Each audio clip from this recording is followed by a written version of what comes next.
Convido os irmãos a abrirem suas Bíblias em Atos, capítulo 13, seguindo em frente com as exposições neste livro. A exposição hoje será do verso de número 13 até o verso de número 25. Atos, capítulo 13, dos versos 13 até o verso de número 25. Escute com atenção o que diz a palavra do Senhor.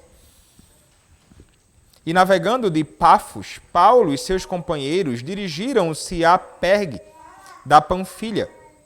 João, porém, apartando-se deles, voltou para Jerusalém. Mas eles, atravessando de Pergue para Antioquia da Pisídia, indo num sábado à sinagoga, assentaram-se.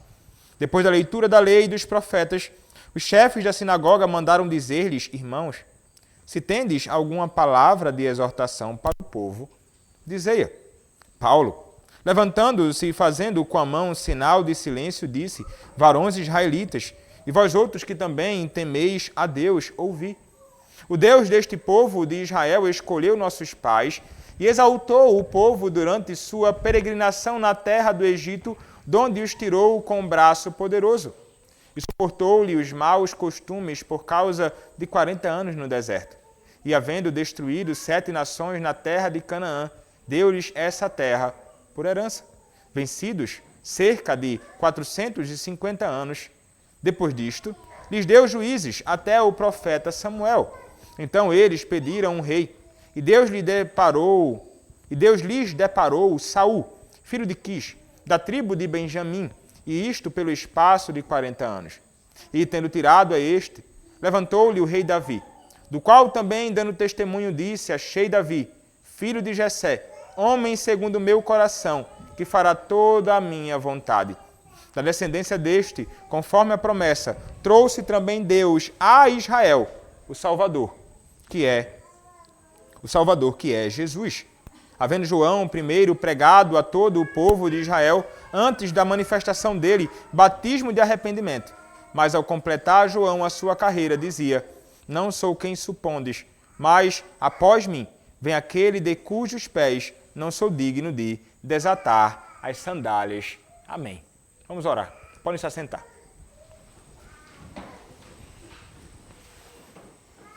Senhor Deus bendito, a Tua palavra está aberta e a Tua palavra mais uma vez será exposta diante do Teu povo, ao Teu povo, para edificar o Teu povo, para a glória do Teu nome, para a salvação do perdido.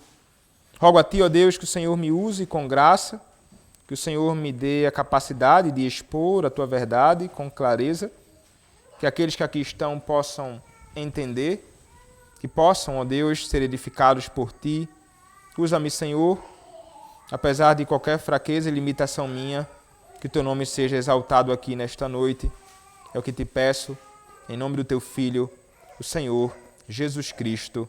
Amém.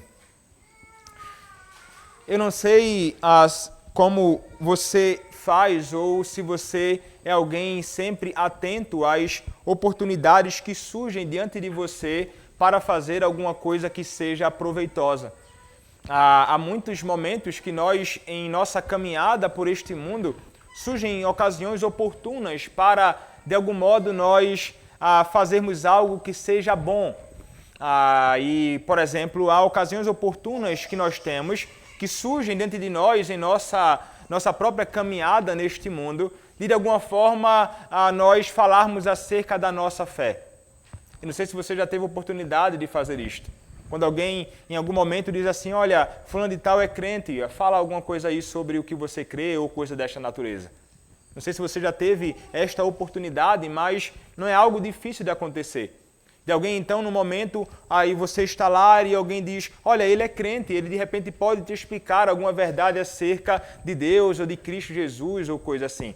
Não sei se você já teve oportunidade como esta e não sei como você aproveitou ou se de repente não aproveitou esta ocasião, que é certamente um momento muito oportuno para, de algum modo, nós falarmos acerca da nossa fé, acerca daquilo que nós cremos. E veja, irmãos, o que nós sabemos e entendemos é que o Senhor Deus, em sua providência, Ele nos dá, sim, momentos e ocasiões oportunas para fazermos isto. E o que é que nós devemos fazer? Nós devemos aproveitar estas ocasiões para falarmos acerca da palavra. E, obviamente, que é importante que, para momentos como estes, estejamos também preparados para isto. E em alguns momentos que eu ia para algumas igrejas, né, para alguma região, ia visitar alguma igreja, eu muitas vezes ia pensando assim, rapaz, eu vou para aquele contexto lá, para aquela igreja, e vai que alguém me chama para, sei lá, pregar. E eu sempre andava com o meu Kindle. Eu andava com o meu Kindle, com um esboço de algum sermão, porque se tivesse um momento ali que alguém dissesse, Rafael, sei lá, dá uma palavra aqui. Aí eu, já tinha lá o meu esboço que me serviria de guia para poder pregar a palavra. Obviamente que no contexto presbiteriano trata-se de algo difícil de acontecer, não é? Você chega lá, se assenta em algum lugar e alguém do nada diz assim, vem cá, dá uma palavra aqui, do nada. Isso você vai ver acontecendo em meios pentecostais. Nas igrejas, por exemplo, a Assembleia de Deus. Aqueles que estão como que aptos para pegar a palavra chegam lá no culto, engravatados, terno. O cara olha assim e pensa, olha, esse aí pode estar preparado. E é como que a pessoa estivesse dando algum tipo de indicação, eu estou aqui, se me chamar eu falo. E eu acho que certamente eles vão com algum tipo de esboço, talvez, pensando em algum texto, alguns vão de improviso mesmo, mas acabam se utilizando da ocasião, uma ocasião oportuna para, de alguma forma, apresentar algum tipo de palavra para aqueles que estão ali para ouvir. O ponto é, irmãos, ocasiões surgem, não sabemos quando, como, mas nós devemos dar algum tipo de resposta. Como nós lidamos com as ocasiões oportunas que Deus nos dá para falarmos acerca de Cristo. Nós veremos aqui o exemplo de alguém que ele se aproveitou de uma ocasião oportuna para fazer exatamente isto. Este homem é Paulo. Nós temos visto como o Senhor Deus ele tem agido de modo grandioso e maravilhoso, usando os seus servos na proclamação do seu evangelho, ali nos primeiros anos da Igreja de Cristo no Novo Testamento, e como o Senhor tem feito o seu evangelho avançar. Apesar de toda a oposição dos homens maus que se levantaram, e ainda veremos outros se levantando, opondo-se a Cristo, a sua igreja, a proclamação do seu evangelho, o Senhor, ainda assim, apesar de tudo, rompe todas as barreiras, esmaga os seus inimigos, a fim de que o seu evangelho alcance a muitos. E nós temos visto como este evangelho saiu de Jerusalém e chegou agora já até os confins da terra. Aqueles que tentaram, com todos os seus artifícios, de impedir que isto acontecesse, não conseguiram. Alguns deles, inclusive, não somente crentes foram mortos, mas até mesmo homens maus foram mortos, como nós vimos. No caso de Herodes, como ele tenta se opor ao avanço do evangelho, como ele toma a glória que não era devida a ele, e o Senhor então mata aquele homem. E em seguida, no verso seguinte, é dito que a igreja se multiplicava. O povo do Senhor Deus se multiplicava naquele contexto. Vimos que o Senhor, sendo Deus gracioso também, é um Deus que vai munir a sua igreja de homens capazes para servir no ministério da palavra.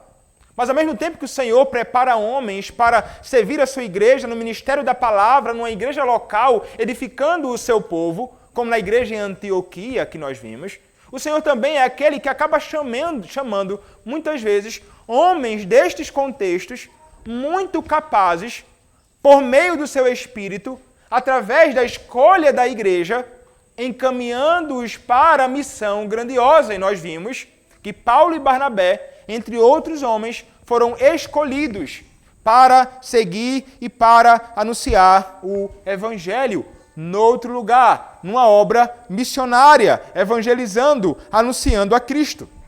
Nós vimos na última exposição que eles foram enviados. Eles foram enviados pelo Espírito Santo e desceram a Seleucia e dali navegaram para Chipre. Nós até mesmo dissemos aqui que é provável que tenham ido para Chipre em razão de Chipre ser a terra natal de Barnabé, natural de Chipre.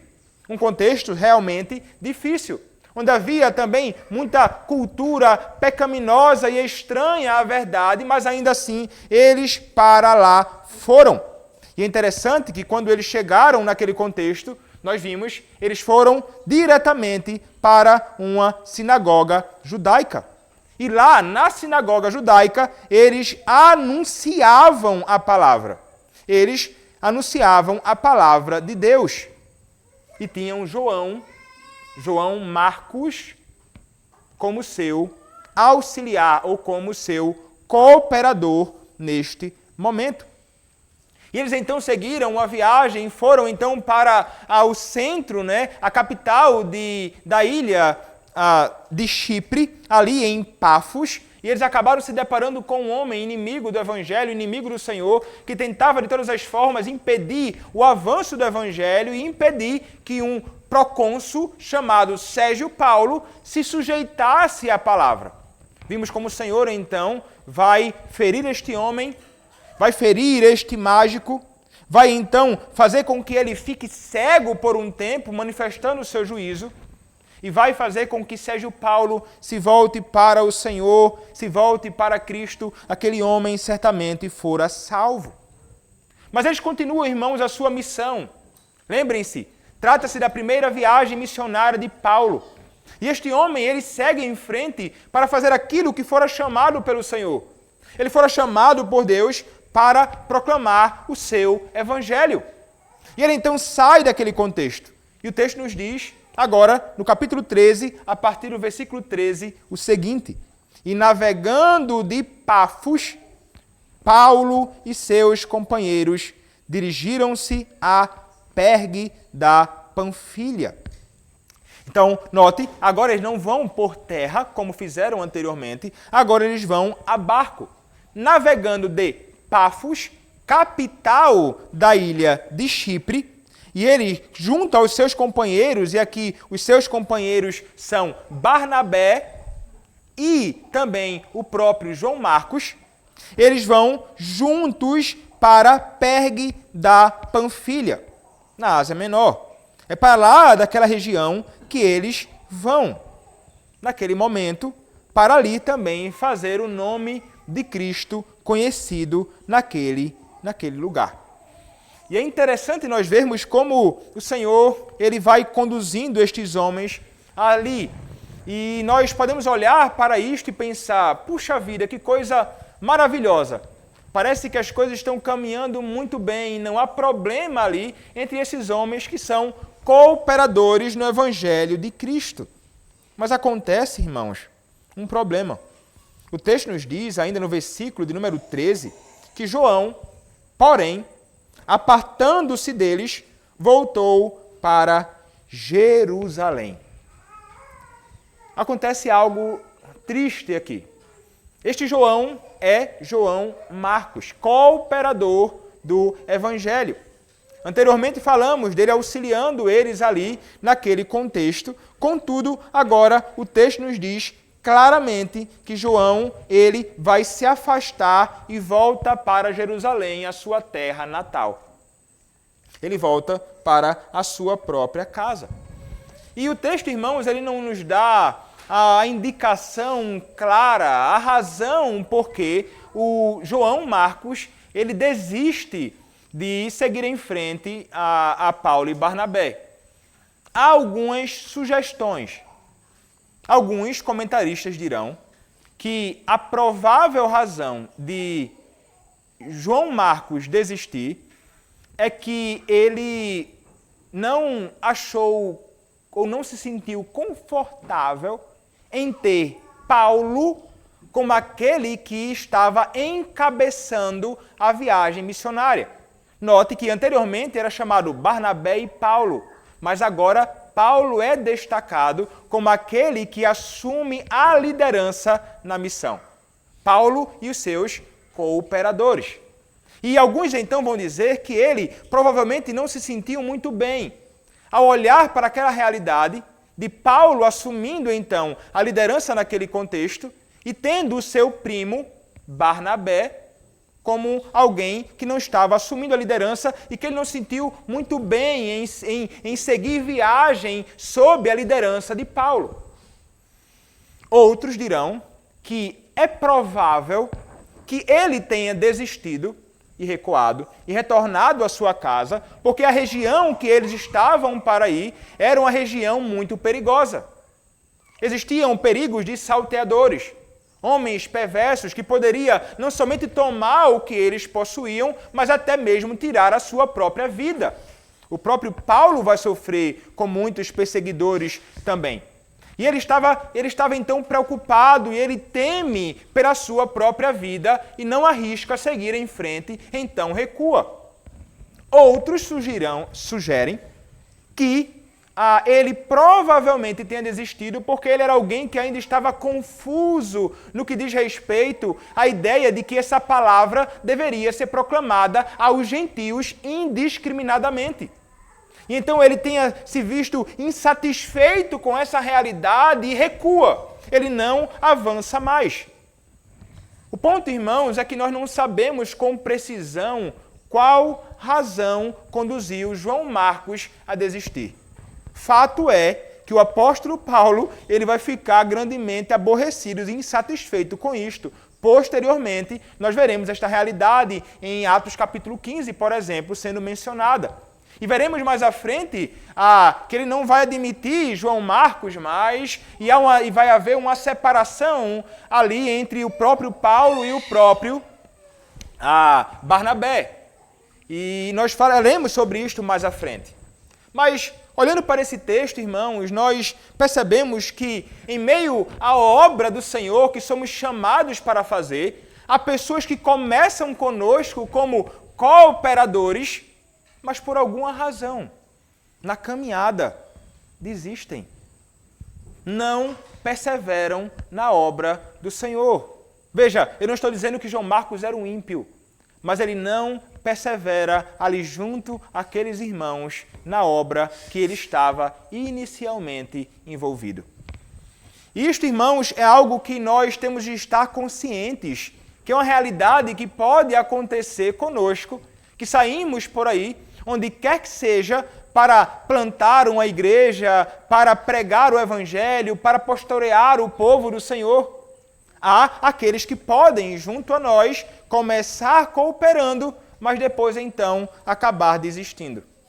Há alguns que fazem isto, certamente, por razões pecaminosas. Há alguns que podem fazer isto por incredulidade, por temor, não é? Se de repente ele temeu pela sua própria vida, João Marcos seria um temor indevido, deveria de fato confiar no próprio Senhor que fez todas as coisas e guarda os seus. Se de repente ele desistiu porque achava que os gentios não deveriam ouvir a proclamação do Evangelho, João Marcos deveria se familiarizar mais com a palavra que do Antigo Testamento já declara a realidade de que os gentios deveriam também estar associados à Igreja de Cristo e deveriam ouvir o Evangelho. Se ele de repente se sentia inseguro com Paulo assumindo a liderança, ele deveria confiar na providência do Senhor Deus, que conduz tudo e que delegou então a Paulo a liderança ali como apóstolo da Igreja de Cristo. E deveria então seguir em frente. Então, pode existir razões que façam com que as pessoas desistam e que são, muitas vezes, razões que não são corretas, são razões pecaminosas. E a gente, às vezes, não segue em frente. Não podemos permitir que a incredulidade tome conta do nosso coração a ponto de desistirmos de seguir avante com a obra do nosso Deus. Perceba também, irmãos, que além disso ser um problema ali, é um problema para o próprio João Marcos e que muitas vezes aqueles que perdem alguém na cooperação da obra vai se sentir mal por isto. É algo que divide. Perceba que o texto nos diz, João, porém, apartando-se deles, ele se afastou. Então acaba que aqueles que estavam ali com a gente, acaba separando-se, então nós perdemos um cooperador. Nada é dito, irmãos, que João Marcos voltou para Jerusalém para pregar a palavra ali. Então, eles acabaram deixando de ter alguém que poderia realmente ajudar com o testemunho do Evangelho e outras questões relacionadas ao avanço do reino. Sim, essas coisas são realidades que podem nos alcançar, assim como alcançou o próprio Paulo, junto a Barnabé naquele momento. Isso, veremos mais à frente, vai causar certa insatisfação no próprio apóstolo Paulo. Ele fica meio aborrecido com esta atitude do próprio João Marcos. Mas, irmãos, ele não retrocede. E nós devemos entender isto. Paulo e junto a Barnabé, eles avançam. Eles seguem fazendo a obra que eles foram chamados para fazer, apesar de alguém desistir de seguir com eles. O verso 14 nos diz: mas eles, atravessando de Pergue para Antioquia da Pisídia, indo no sábado à sinagoga, assentaram-se. Então perceba, eles seguem. Qual a minha missão? Qual a minha obra? Apesar de na caminhada existir soldados que desistam, mesmo que temporariamente, de seguir com o avanço, nós seguiremos confiando no Senhor. E é exatamente assim, irmãos, que nós precisamos lidar com isto. Nós precisamos entender que sim, pode existir pessoas que desistam, que estavam conosco, cooperando, e por razões, muitas vezes, que não fazem sentido, desistem. O Senhor sabe de tudo isso.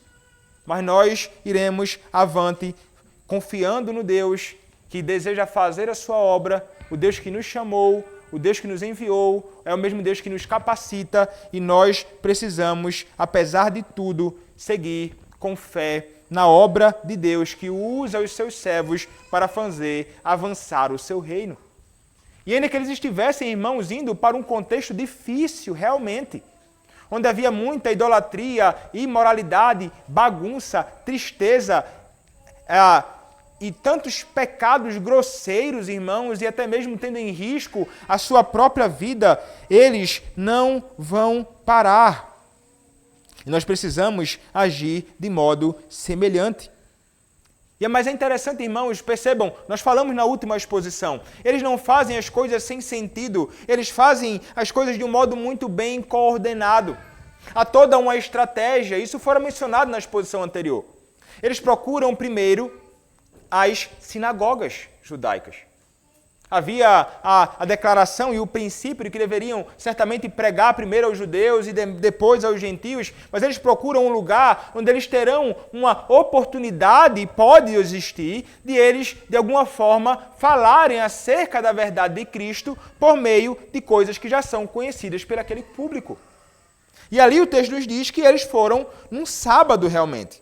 Eles foram num dia de sábado, era o sétimo dia, eles ainda guardavam este sétimo dia, não os apóstolos, não Paulo e Barnabé, mas aqueles que estavam ligados à sinagoga judaica, e ele vai assentar-se ali.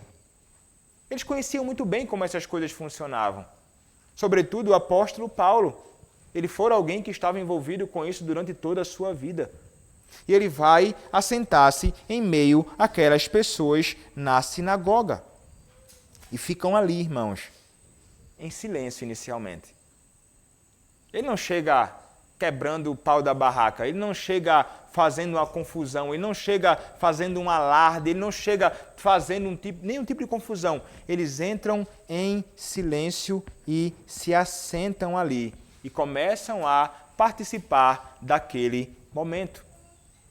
Eles não guardavam mais o Shabat ou o sábado como um preceito que deveria ser observado o sétimo dia, Paulo e Barnabé. Obviamente, eles faziam aquilo que é posto e revelado em Atos capítulo 20, verso número 7, que era no primeiro dia da semana, em razão da ressurreição de Cristo, que eles adoravam ao seu Deus, mas ali era um momento oportuno.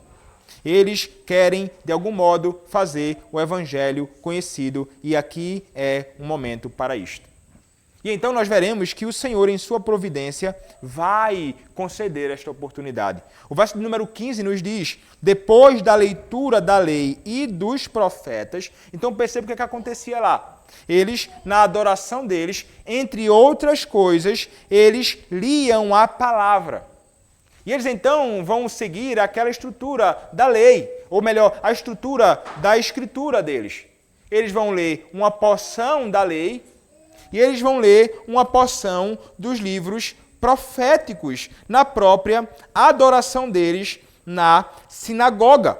E enquanto eles fazem isto, estão lá, Barnabé e Saulo contemplando isto, os chefes da sinagoga mandaram dizer-lhes.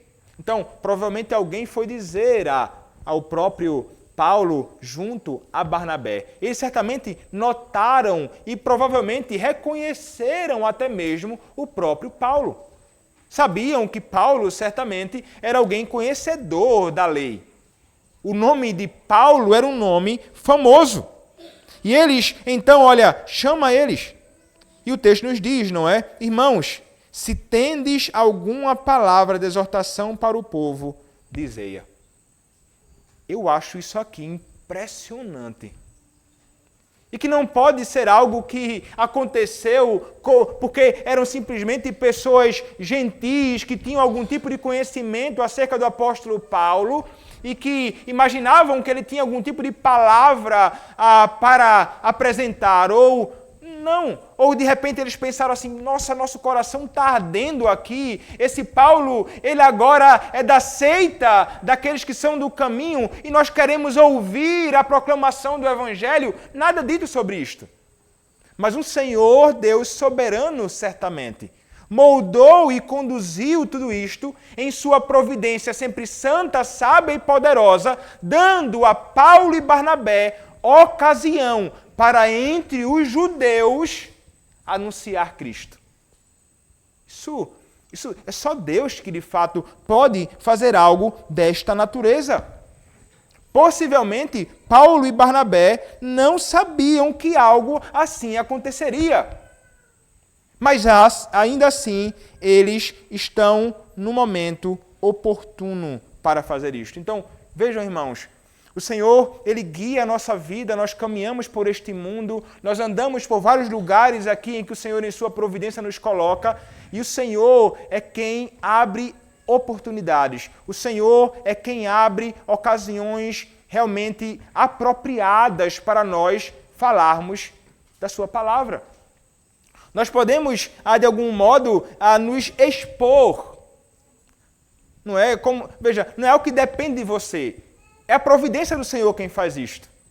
É Deus quem nos leva para algum lugar e então ali faz com que, algum momento, através de alguma conversa ou de alguém que se dirige a nós, enfim, alguém que nos reconhece, sabe que somos crentes, não sabemos, mas o Senhor, por sua providência, promove isto. Mas nós podemos, de alguma forma, também nos expor a momentos como estes. Diante de pessoas que não conhecem a Cristo, e naquele momento ali, podemos ter uma oportunidade para fazer Cristo conhecido. Se Paulo e Barnabé não se colocassem à disposição de estar entre aquelas pessoas, como poderiam eles falar acerca de Cristo? Como eles poderiam falar acerca de Cristo? Então, muitas vezes, a gente em muitos contextos, né, nós queremos nos esconder, nós não queremos estar entre outras pessoas que não são do mesmo perfil ou da mesma fé que nós, mas é justamente em momentos como esse que o Senhor pode nos dar a oportunidade de falarmos acerca da sua palavra. Em sua providência, Deus faz assim. Eu não estou dizendo para você entrar em um ambiente onde há um culto pagão e perverso, idólatra, cheio de loucura está acontecendo, eu vou ficar aqui. Vai que de repente aquele homem ali envolvido com bruxaria vem aqui e me diz assim, Rafael, tu não tem uma palavra aí não para dar para o pessoal aqui? Não é essa a ideia, irmãos. Mas nós podemos sim nos expor em certa medida a ambientes em que pode surgir a oportunidade. E não é isolando-nos, escondendo-nos, fugindo de lugares outros que não são confortáveis para nós, que não são o nosso lar, que não são a nossa igreja, que isso vai surgir. É por aí realmente andando. É no caminho, enquanto você está aí andando pelas ruas da cidade para comprar alguma coisa. É quando você entra num mercado e está ali na fila, junta outras pessoas e de repente surge uma oportunidade de você falar acerca da palavra para alguém. Alguém que está ali reclamando, rapaz, que coisa difícil, que caminhada ruim, que coisa é terrível ficar num ambiente como este. De repente você chega e diz, realmente é terrível. E você pode então falar acerca da realidade do pecado de Cristo. Sei lá, irmãos, são momentos que o Senhor nos dá, enquanto nós andamos por aí, tantas oportunidades surgem, e nós podemos e devemos estar atentos para aproveitar a oportunidade da providência divina dada a nós, para falarmos acerca do nosso Redentor.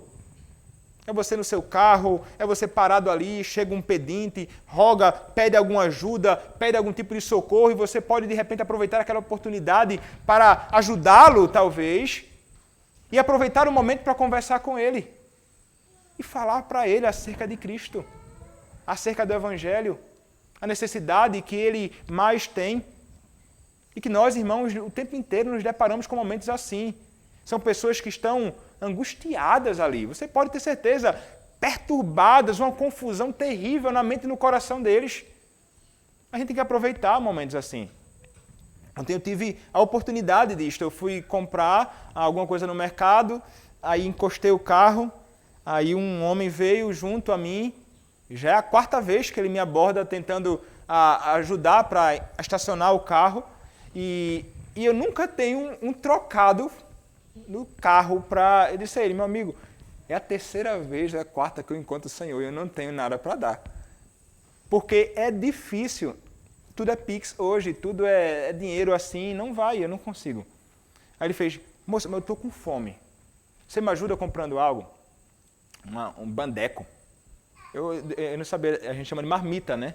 Lá no Nordeste é bandeco, e bandeco onde, sei lá, enfim, aí pedi um bandeco, aí pude ir com ele. Enquanto estava aguardando lá, eu pude falar um pouquinho com ele e descobri qual é o nome dele, Marcos. Né? Ele disse, rapaz, Marcos é o nome que tem na Bíblia. Eu tive a oportunidade de passar 1 ano e 11 meses pregando o Evangelho de Marcos. Eu comecei a conversar com ele.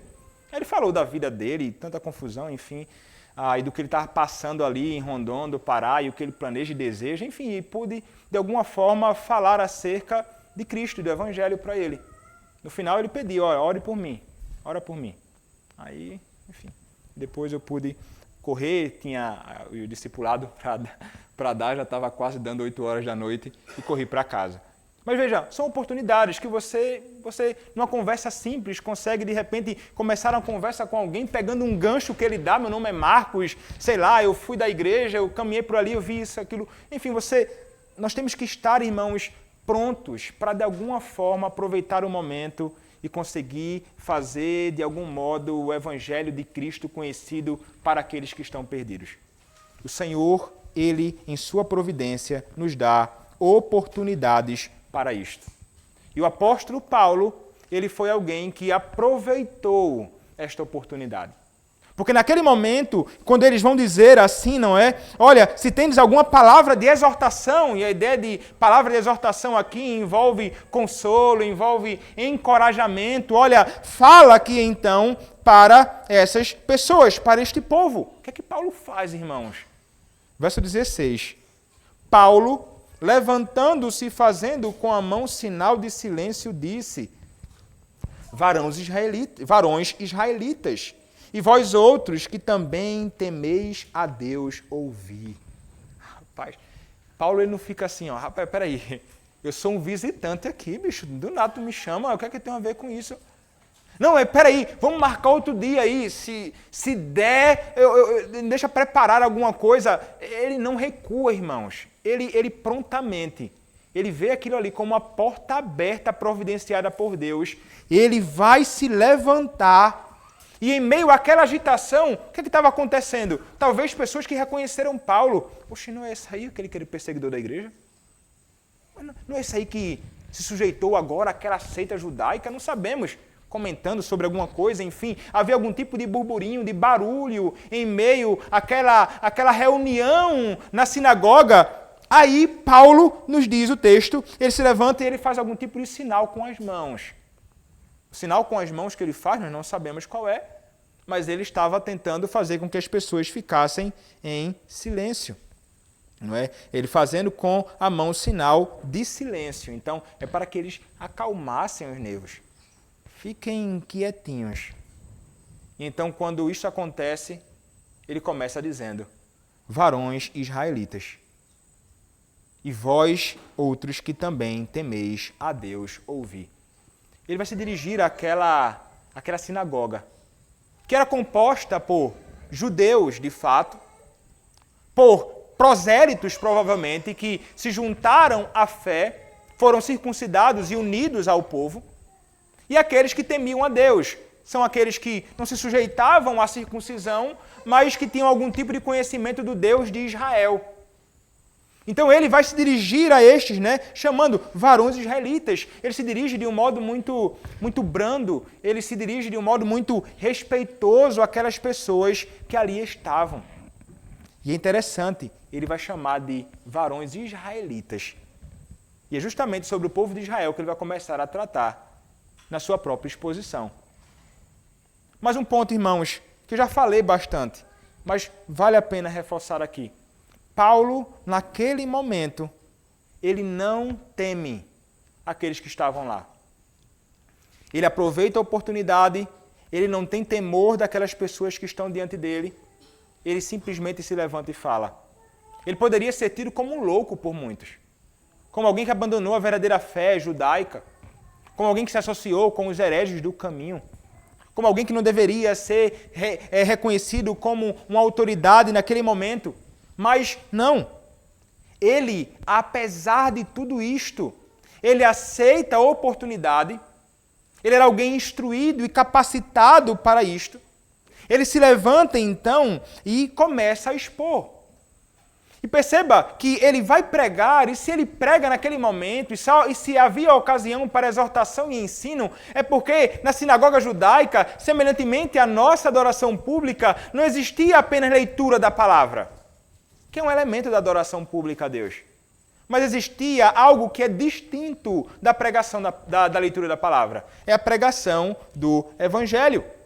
É a leitura da Escritura e, além disto, a exposição da palavra. E Paulo, então, está assumindo esta posição ali, como alguém que vai ser porta-voz de Deus, falando acerca da sua palavra.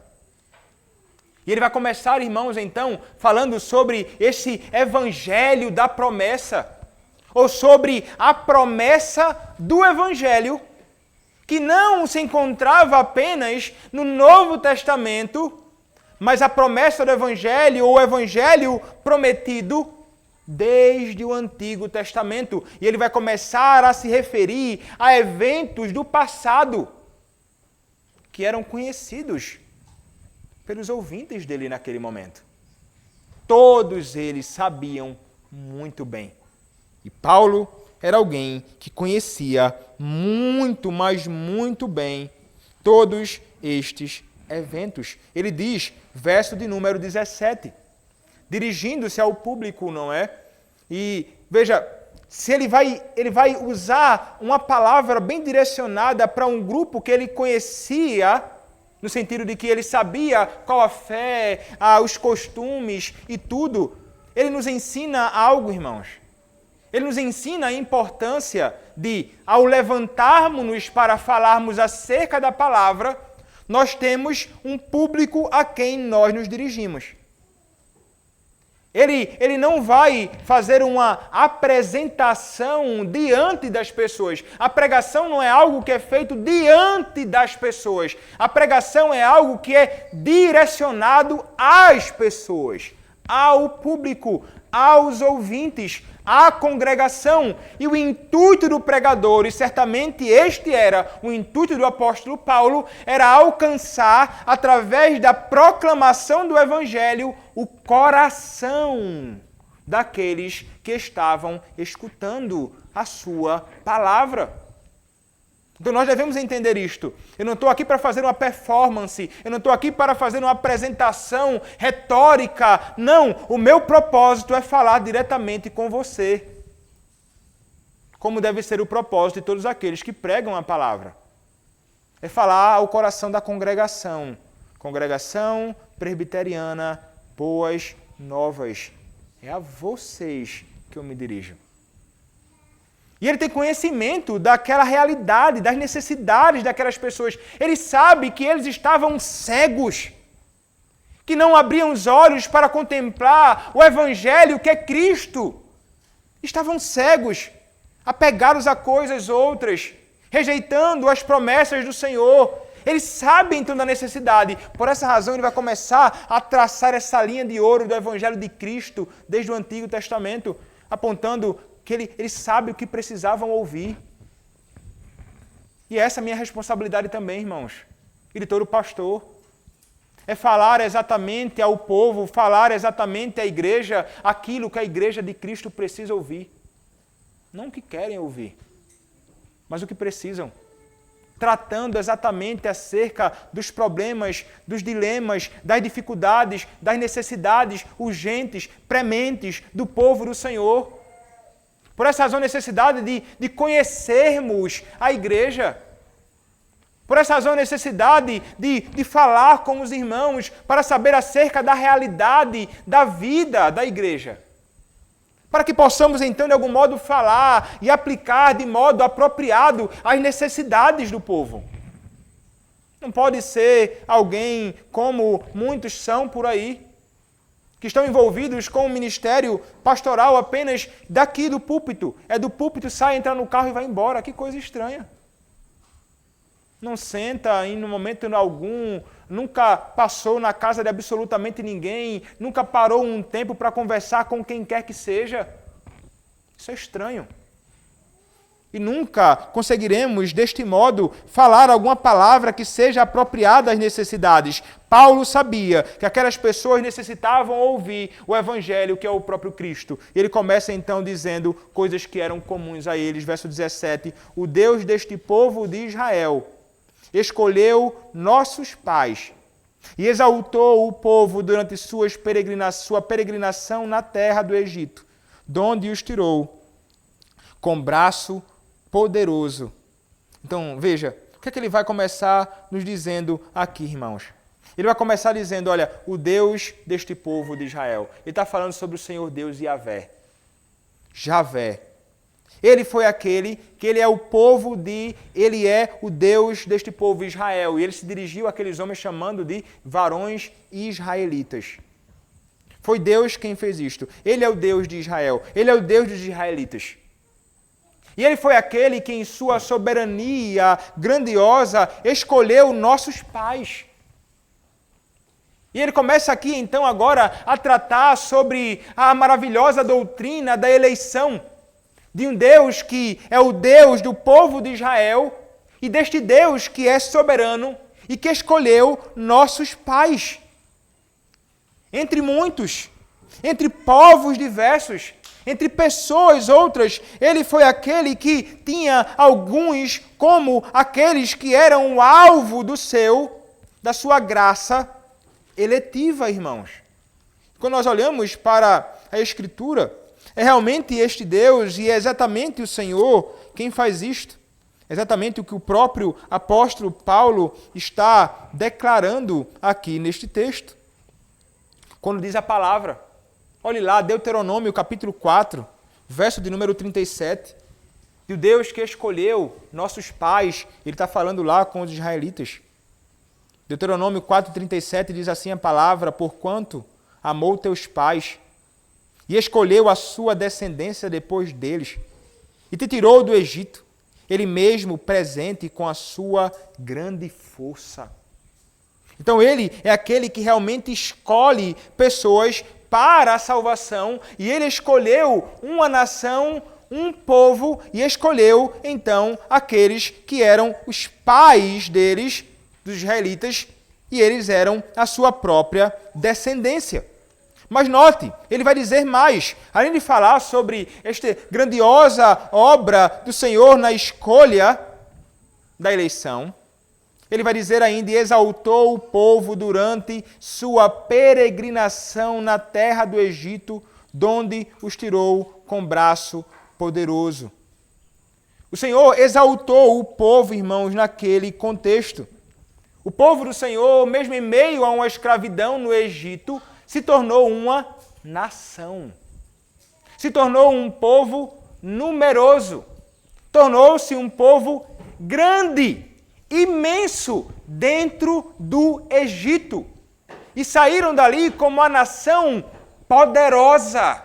O Senhor Deus, enquanto eles estavam humilhados, exaltou aquele povo, mesmo em meio a toda aquela miséria que eles se encontravam ali no Egito, durante mais de 430 anos, sofrendo amargamente.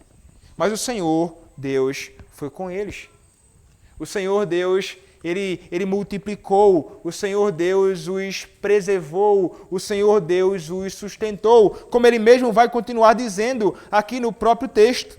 Ele vai dizer assim: e exaltou o povo durante a sua peregrinação na terra do Egito, donde os tirou com braço poderoso.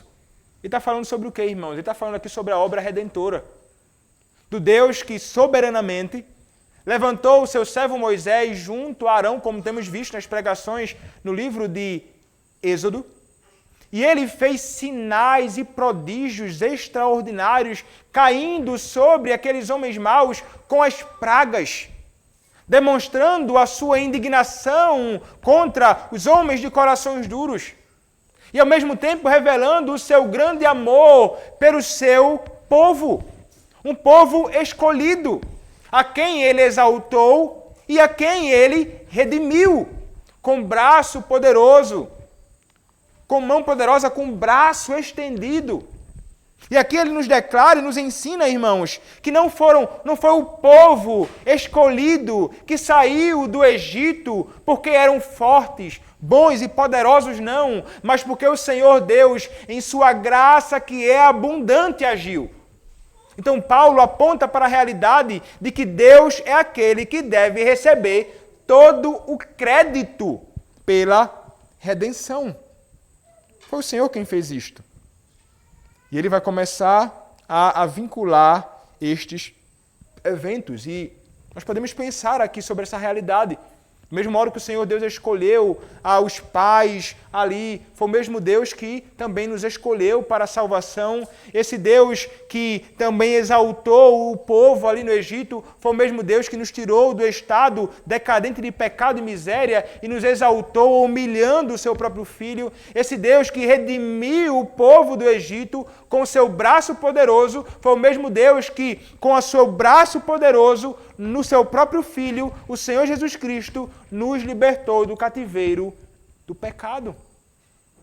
Deus somente, fazendo tudo isso, do início ao fim, revelando a sua graça abundante, a sua misericórdia, a sua fidelidade, o seu amor com o seu povo, para com o seu próprio povo. Ele vai ensinar então isso para eles, fazendo com que eles se recordassem disto. Mas ele vai dizer mais no verso de número 18. E suportou-lhes os maus costumes por cerca de 40 anos no deserto. Perceba agora o que vai acontecer. O Senhor Deus é aquele que libertou o seu povo e deixou o seu povo de mãos largadas no deserto? Não, irmãos. A palavra do nosso Senhor nos ensina que o Senhor Deus foi aquele que providenciou tudo aquilo que este povo precisava. O Senhor deu muitas coisas para eles, sustentando-os com a sua mão fiel, com a sua mão paternal. Olhe lá, por exemplo, Êxodo capítulo 16, verso 35. Chegaremos lá em algum momento nas pregações em Êxodo. Êxodo capítulo 16, verso de número 35, diz assim a palavra do Senhor. E comeram os filhos de Israel maná 40 anos, até que entraram em terra habitada. Comeram maná até que chegaram aos limites da terra de Canaã. Mas nós podemos olhar para o que diz ainda Êxodo capítulo 17, verso de número 6. Eis que estarei ali diante de ti, sobre a rocha em Horebe. Ferirás a rocha e dela sairá água, e o povo beberá. Moisés assim o fez, na presença dos anciões de Israel. Olhe ainda aí no capítulo 17, do verso 8 ao verso de número 13. Então veio Amaleque e pelejou contra Israel em Refidim. Com isso ordenou Moisés a Josué: escolhe-nos homens e sai e peleja contra Amaleque. Amanhã estarei eu no cimo do outeiro e o bordão de Deus estará na minha mão. Fez Josué como Moisés lhe dissera e pelejou contra Amaleque. Moisés, porém, Arão e Ur subiram ao cimo do outeiro. Quando Moisés levantava a mão, Israel prevalecia. Quando, porém, ele baixava a mão, prevalecia Amaleque. Ora, as mãos de Moisés eram pesadas, por isso tomaram uma pedra e a puseram por baixo dele, e ele nela se assentou. Arão e Ur sustentavam-lhe as mãos, um de um lado e o outro do outro, assim lhe ficaram as mãos firmes até o pôr do sol. E Josué desbaratou a Amaleque ao seu povo a fio de espada. O Senhor dava alimento, o Senhor deu água, o Senhor deu vitórias para o seu próprio povo. Deus foi quem fez todas estas coisas. Mas apesar de Deus ter escolhido esse povo, exaltado este povo, libertado este povo, sustentado este povo, o que é que este povo de Israel fez? Murmurou. E o Senhor teve de suportar este povo, um povo que tinha costumes errados, estranhos, até mesmo ídolos entre eles, que precisavam ser arrancados de entre eles naqueles dias. Mas o povo, apesar de toda a graça do Senhor, murmurava. Olha lá, Números capítulo 14, verso 22. Números capítulo 14, verso de número 22. Diz assim a palavra do Senhor. Vou ler a partir do verso 20. Tornou-lhe o Senhor, segundo a tua palavra, eu lhe perdoei. Porém, tão certo como eu vivo e como a toda a terra se encherá da glória do Senhor, nenhum dos homens que, tendo visto a minha glória e os prodígios que fiz no Egito e no deserto, todavia me puseram à prova já 10 vezes e não obedeceram à minha voz. Nenhum deles verá a terra que com juramento prometi a seus pais, sim, nenhum daqueles que me desprezaram a verá. Porém, o meu servo Caleb, visto que nele houve outro espírito e perseverou em seguir-me, eu o farei entrar na terra que espiou e a sua descendência o possuirá. Ora, os amalequitas e os cananeus habitam no vale, mudai amanhã de rumo e caminhai para o deserto pelo caminho do Mar Vermelho. Depois disse o Senhor a Moisés: até quando sofrerei esta má congregação que murmura contra mim? Tenho ouvido as murmurações que os filhos de Israel proferem contra mim. Dize-lhes: por minha vida, diz o Senhor, que como falastes aos meus ouvidos, assim falarei a vós outros. Neste deserto cairá o vosso cadáver, como também todos os que de vós foram contados segundo o censo de 20 anos para cima, os que dentre vós contra mim murmurastes. Não entrareis na terra a respeito da qual jurei que vos faria habitar nela, salvo Caleb, filho de Jefoné, e Josué, filho de Num. Enfim, irmãos, há o registro aqui, há outros registros do fato de que esse povo, apesar do Senhor dar graça, prover, sustentar, guiá-los, o Senhor teve de suportar toda essa postura deste povo que murmurava contra o Senhor. Mas ainda assim o Senhor Deus era abundantemente gracioso com eles. Olha o que o texto ainda nos diz. O texto nos diz que ele suportou este povo e seus costumes durante 40 anos no deserto, verso 19, e havendo destruído 7 nações na terra de Canaã, deu-lhes essa terra por herança. Vencidos cerca de 450 anos. Depois disto, lhe deu juízes até o profeta Samuel, mas veja o que o texto nos diz, ele destruiu, quem? O Senhor Deus. Ele destruiu 7 nações na terra de Canaã e deu a terra por herança ao seu povo. Povo que murmurava um bocado. Mas o Senhor Deus se preservou e se manteve como aquele Deus que era fiel. O Deus que continuava com o seu povo. Apesar dos seus muitos pecados, apesar das suas muitas falhas, ainda assim o Senhor Deus trouxe vitória e concedeu vitória a eles. Está lá, Deuteronômio capítulo 7, verso 1. Você pode olhar. Deuteronômio, capítulo de número 7, verso 1, diz assim: quando o Senhor, teu Deus, te introduzir na terra a qual passas a possuir, e tiver lançado muitas nações diante de ti, os heteus, e os girgazeus, e os amorreus, e os cananeus, e os fariseus, e os heveus, e os jebuseus, 7 nações mais numerosas e mais poderosas do que tu. Então Deus deu vitória justamente a eles contra essas nações, entregando a eles a terra que mana leite e mel, terra abençoada, lugar que seria o lugar da morada deste povo do Senhor.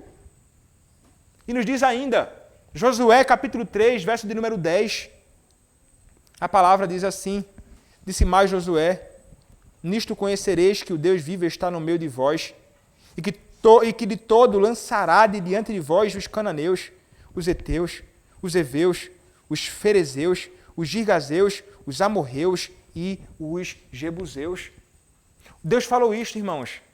Deus sendo Deus fiel, e o Senhor cumpriu as suas promessas. Paulo declara, ele destruiu os seus inimigos. Então, note como ele vai amarrando todos esses eventos, mas ele vai chegar a mais.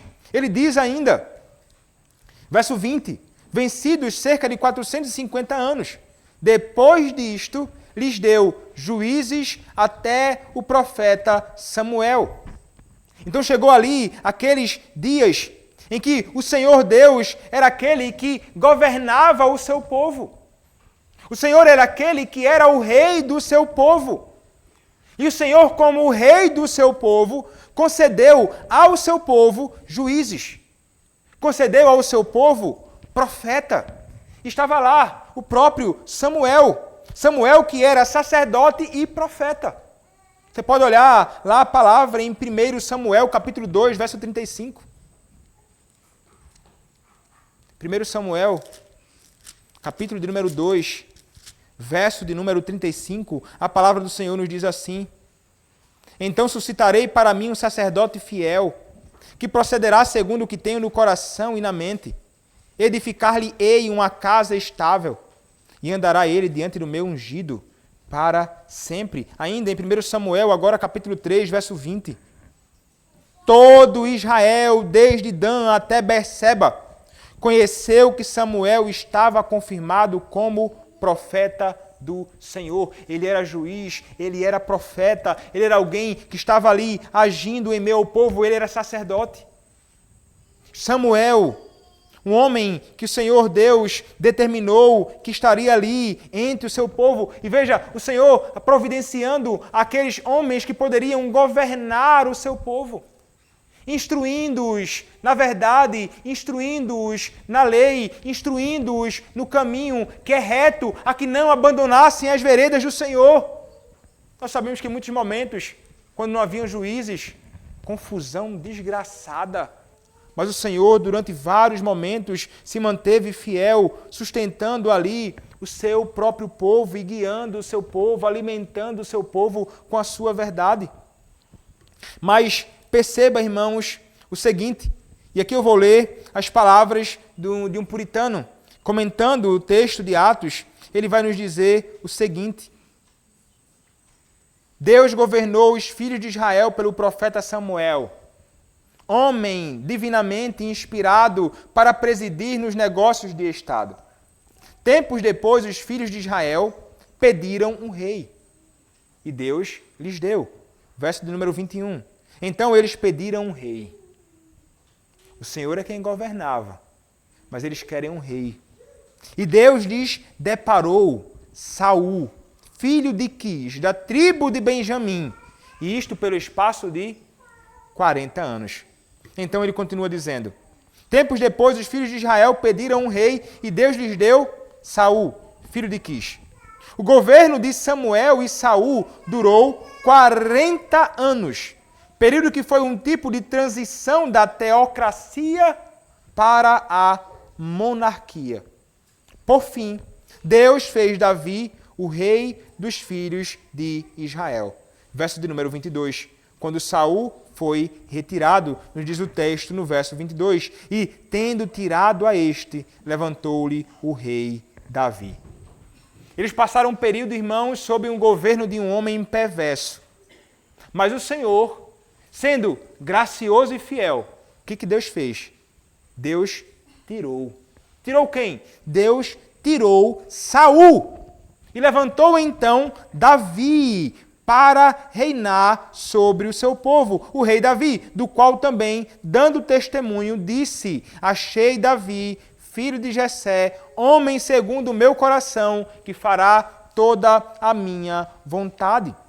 Então, por fim, Deus fez Davi o rei dos filhos de Israel. Quando Saul foi retirado por má administração, ele lhes levantou como rei a Davi e estabeleceu um pacto de realeza com ele e sua descendência. Ele diz: quando Deus retirava um rei, ele não os deixava como ovelhas sem pastor, mas logo levantava outro. Ele levantou Davi, de condição social baixa e humilde, e o levantou em altura. Paulo cita o testemunho que Deus deu a Davi. Em primeiro lugar, que a escolha foi divina. Achei Davi. O próprio Deus o escolheu. Achar implica em buscar, como se Deus tivesse rebuscado todas as famílias de Israel para achar um homem adequado aos seus propósitos. E ele achou Davi. Em segundo lugar, que o caráter era divino. Davi é varão conforme o meu coração. Deus escolheu alguém em quem a sua imagem estivesse impressa, sendo, portanto, alguém em quem ele se agradava e a quem ele aprovava. Este caráter foi dado a Davi antes de ele ser ungido. Já tem buscado o Senhor para si um homem segundo o seu coração, diz 1 Samuel capítulo 13, verso 14. E o homem é Davi.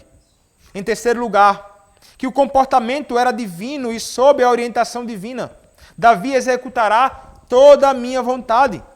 Ele desejou e se empenhou em fazer a vontade de Deus, porque recebeu capacidade para isso. Foi usado ao fazer isso e pôs isso em prática. Tudo isso mostra o favor especial de Deus aos filhos de Israel, fato que o apóstolo deseja que reconheçam a força e outros favores de outra natureza que Deus guardara para eles e que agora, pela pregação do Evangelho, lhes eram oferecidos. A libertação do Egito e a conquista de Canaã eram sombra dos bens futuros. As mudanças de governo davam a entender que as coisas não se aperfeiçoavam. Portanto, tinham de ceder lugar para o reino espiritual do Messias, que estava sendo instalado, e caso os ouvintes de Paulo aceitassem esse reino e se submetessem a ele, seria para a glória do povo israelita. Não havia a menor necessidade de terem ciúme da pregação do Evangelho, como se tivesse a mínima tendência a danificar as verdadeiras excelências da igreja judaica. Paulo então faz um relato completo de nosso Senhor Jesus Cristo, passando de Davi para o filho de Davi. Ele vai fazer isto aí no texto, olhe, ele vai nos dizer assim: ele vai fazer toda a minha vontade, final do verso 22. E verso 23, então, ele diz: da descendência deste, conforme a promessa, trouxe Deus a Israel o Salvador, que é Jesus Cristo. Que é Jesus. Que coisa impressionante ele vai nos dizer aqui. Mas uma vez o comentarista ele diz assim: Paulo faz um relato completo de nosso Senhor Jesus, passando de Davi para o filho de Davi, e prova que esse Jesus é a descendência prometida.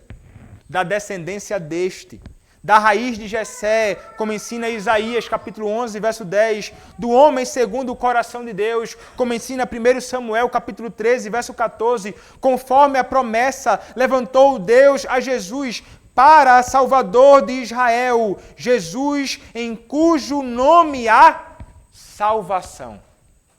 Note, irmãos, que o propósito do próprio Paulo era, através de todos estes eventos, chegar àquele que é a coroa de tudo. E a coroa e o centro de toda a pregação, Cristo Jesus. Ele usa elementos, ele usa personagens, ele usa a história para então ligar como um fio de ouro do Antigo Testamento para chegar àquele Messias, o Cristo que era rejeitado pelos homens. Este Cristo que fora prometido ali, descendente de Davi. O mesmo Cristo que também fora anunciado por outro homem. Como diz o verso 24. Havendo João primeiro pregado a todo o povo de Israel. Ele está exortando aqueles homens ali. João aqui é João Batista, o primo de Cristo, que começou o ministério ali 6 meses antes de Cristo ter começado o seu ministério.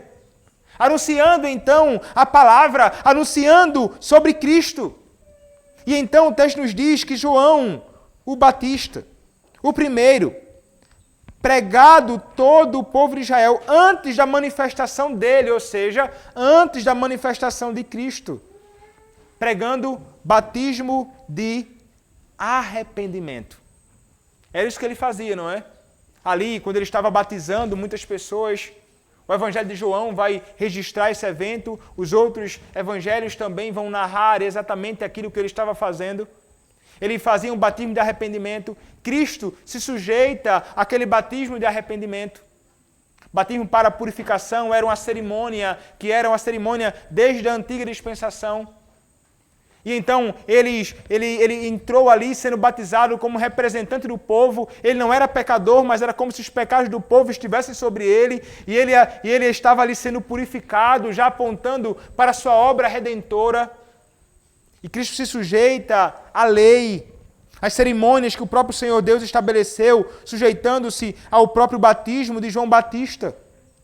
Mas, o verso 25 nos diz, ao completar João a sua carreira, dizia: não sou quem supondes, mas após mim vem aquele de cujos pés não sou digno de desatar as sandálias. Interessante isto. Ele está dizendo, porque algumas pessoas chegavam para ele e diziam: és tu o profeta? És tu o Cristo? Ele dizia: não! És tu o profeta? Ele entendia: não, eu não sou o profeta prometido lá em Deuteronômio. Ele diz: eu sou a voz que clama no deserto. Eu sou aquele que prepara os caminhos para aquele que está para vir depois de mim. E quem é que estava para vir depois dele? O próprio Senhor Jesus Cristo. E João Batista então é aquele que vai olhar ao se deparar com Cristo e ele aponta e declara aquela realidade maravilhosa. Eis o Cordeiro de Deus que tira o pecado do mundo. João Batista ele não se considerava como nem digno de fazer o serviço mais simples, que era desatar as correias da sandália de alguém. Em Jerusalém, as ruas sujas e imundas, e era justamente o servo mais humilde que fazia este papel mais desprezível, que era desatar as correias da sandália do seu Senhor. João Batista diz: eu não sou e não sou digno de nem fazer o serviço do mais humilhado dos escravos, no serviço mais desprezível, que era desatar as correias da sandália do meu Senhor. Mas ele anunciava esse bendito Redentor. Veja, irmãos, que Paulo ele nos aponta isto e ele nos ensina muito, irmãos. Ele nos ensina muitas coisas. Mas nós podemos destacar algumas. Nós podemos, olhando o exemplo do próprio apóstolo Paulo, entender que nós somos aqueles que aproveitam as oportunidades, sim. Mas para que possamos aproveitar essas oportunidades, é grandemente necessário que sejamos pessoas encharcadas pela Escritura Sagrada. Como Paulo poderia falar sobre estes eventos se ele não conhecesse a sua Bíblia? Se ele não conhecesse a verdade? Se ele não conhecesse a história redentora de Deus? Se ele não conhecesse os grandes eventos extraordinários do Senhor? Não seria capaz. A Bíblia diz, irmãos, Que aqueles que são chamados para o ministério da palavra, eles devem manejar bem a palavra do Senhor. É um critério indispensável. Então eu, como pastor, eu devo saber manejar adequadamente a palavra da verdade. Devo conhecê-la para proclamá-la. E vocês também o devem. Para que você possa aproveitar a oportunidade que surgir e dar um fiel testemunho acerca de Cristo, é necessário que você conheça a sua Bíblia. Você conhece a sua Bíblia? Você conhece a Escritura? Você conseguiria narrar a obra redentora do Senhor na história? Você conhece esse Deus revelado na Escritura? Você lê a sua Bíblia? Você medita na Escritura? Ou você despreza? Se alguém parar, sabendo que você é desta igreja aqui, você é da presbiteriana, olha, fala aí sobre a palavra para a gente. Me explica alguma coisa sobre o Evangelho. Você conseguiria narrar a obra redentora do Senhor? Você conseguiria falar sobre Cristo e o Evangelho? Seja sincero, você seria capaz? Muitos não conseguem fazer isto, porque justamente não conhecem a palavra. Conheçam a sua Bíblia. Conheçam a história redentora do Senhor. E vocês têm sido expostos a isso o tempo inteiro. Vocês têm a Bíblia na sua mão que ninguém tira, a não ser você que tira e coloca de lado e não volta a ler. Você tem a Bíblia física, você tem a Bíblia no Kindle, você tem a Bíblia no celular, você tem a Bíblia falada, você escuta isso sendo proclamado, explicado, ensinado aqui, domingo após domingo, em casa com seus pais e tudo. Vocês devem dar atenção, vocês jovens, crianças, dar atenção, a devida atenção a isso, fixando na mente e no coração de vocês essas verdades. Não desprezemos as oportunidades que Deus tem nos dado para conhecer isto. Sobretudo aqui, irmãos, quando nos reunimos para adorar a Deus. E a palavra do Senhor é aberta, não somente lida, mas explicada como Paulo fez. Proclamada a nós, diante de nós, aos nossos corações, para que, munidos com estas verdades, possamos também abrir a boca para testemunhar acerca de Cristo. E é somente acerca de Cristo. Paulo ele vai nos ensinar. Leia aí, nós já lemos 1 Coríntios. Ele se importava e o principal foco dele era proclamar a Cristo. Ele está dando esse exemplo aqui. Ele vai fazer toda essa história, exortando aqueles homens, apontando a realidade do que eles fizeram no passado, seus pais, mas também da graça do Senhor em favor dos seus pais. Mas ele chega, Cristo, Cristo, Cristo, porque ele sabia, irmãos, que a maior necessidade daqueles homens era conhecer a Cristo e encontrar salvação nele. E é isso que nós precisamos entender. É isso que eu, como ministro da palavra, preciso compreender. Vocês precisam de Cristo. Mesmo conhecendo a Cristo, precisam conhecer mais de Cristo. Nós precisamos. E aqueles que não conhecem a Cristo em nosso meio, precisam ouvir acerca dele. E aqueles que estão aí fora da igreja, perdidos neste mundo, mergulhados na iniquidade, no pecado, longe de Deus, sem esperança de Deus no mundo, precisam também saber sobre este Evangelho, Cristo, que é o próprio Evangelho. Então, irmão, se dedique a conhecer a Cristo e que o seu coração possa arder no desejo sincero de fazer este Cristo conhecido neste mundo. O único que pode verdadeiramente salvar os homens e causar uma mudança extraordinária no mundo. Você crê que o Senhor pode causar um impacto impressionante através do Evangelho em Rondônia, no Pará? Você crê que o Senhor pode causar um impacto imenso, extraordinário através do Evangelho em Dom Eliseu? No Pará? No Brasil? Eu espero que você creia. Porque a palavra de Deus, o Evangelho, é poder de Deus para a salvação de todo aquele que crê, tanto do judeu como também do grego.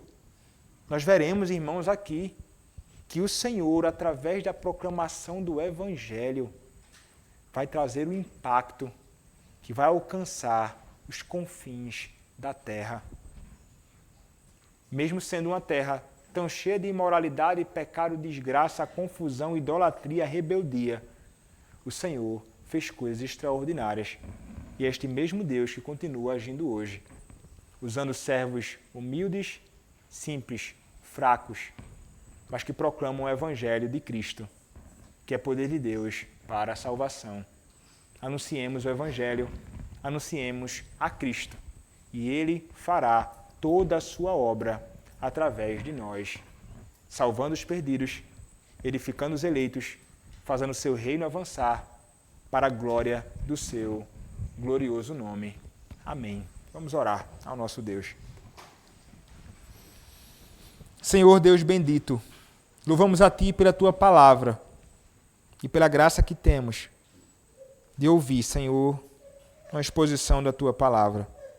Ó Deus, ajuda-nos a sermos diligentes, servos Teus prontos, para aproveitarmos as oportunidades que surgem a nós, para fazermos Cristo conhecido, falando acerca do nosso Redentor.